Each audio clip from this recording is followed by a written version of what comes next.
Hello दोस्तों, स्वागत है आप सभी का एक बार फिर से हमारे YouTube चैनल ज्ञान स्टार प्लस में। तो दोस्तों, आज हमने सुमित सिंह डीएमजी की कमेंट को चुना है और इन्होंने लिखा है कि जल्दबाजी में सब गड़बड़ हो गया और बिना बाप के बच्चा पैदा हो गया, और बच्चा पैदा हुआ तब जब माँ नहीं थी तब।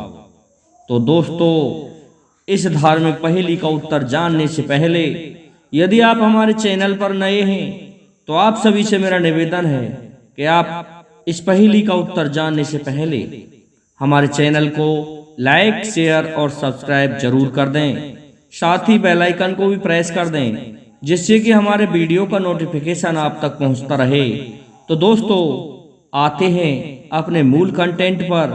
आपका अधिक समय न लेते हुए कोशिश करते हैं हम सुमित सिंह के इस प्रश्न या पहेली के जवाब का उत्तर ढूंढने का। तो देखते हैं कहाँ जाकर लगती है इनकी ये पहेली। हुआ क्या दोस्तों, एक दिन माता सीता वाल्मीकि आश्रम में थी और वाल्मीकि जी अपने किसी कार्य में ज्यादा व्यस्त थे। और देखती है सीता, तो सीता ने देखा कि रसोई में लकड़ी नहीं है, तो सीता लकड़ी लेने के लिए जा रही थी और वाल्मीकि जी से कहने लगी कि हे प्रभु, ऐसा है ऋषि जी, मैं लकड़ियां लेने जा रही हूँ, मेरा बालक सोया हुआ है। और दोस्तों, माता सीता पर उस समय केवल एक लव ही पैदा हुआ था। अब क्या होता है, जब ये कहा था तो उन्होंने उस बालक की तरफ नहीं देखा और वे अपने काम में व्यस्त रहे। तो सीता ने सोचा कि इन्होंने सुन तो लिया, सिर तो हिला दिया, लेकिन मुझे लगता है कि इनका ध्यान बालक की तरफ नहीं रहेगा।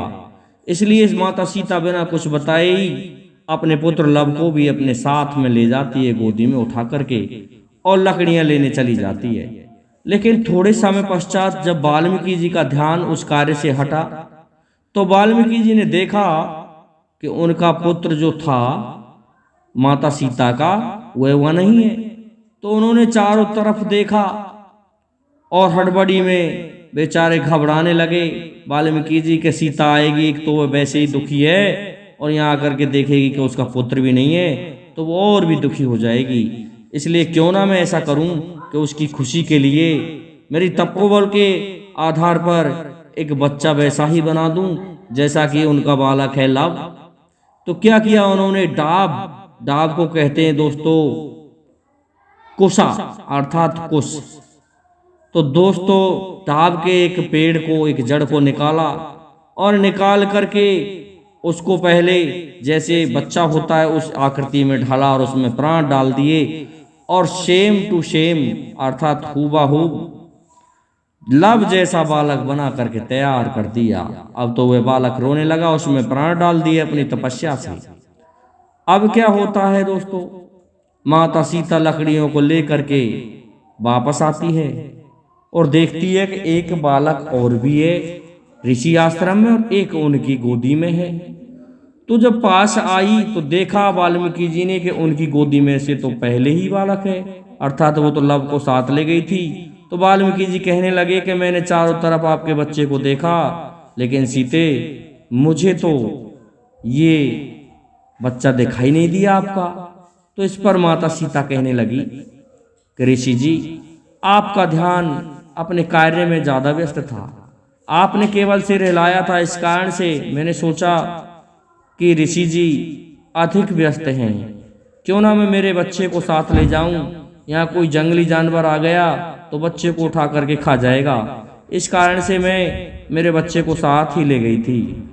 तो इस पर ऋषि कहने लगे कि मैंने तो इस कारण से ये एक बच्चा और पैदा किया है जो कि बड़ी तपस्या के कारण मैं इसमें प्राण डाल सका हूँ, मेरा तपोबल इसमें बहुत गया है।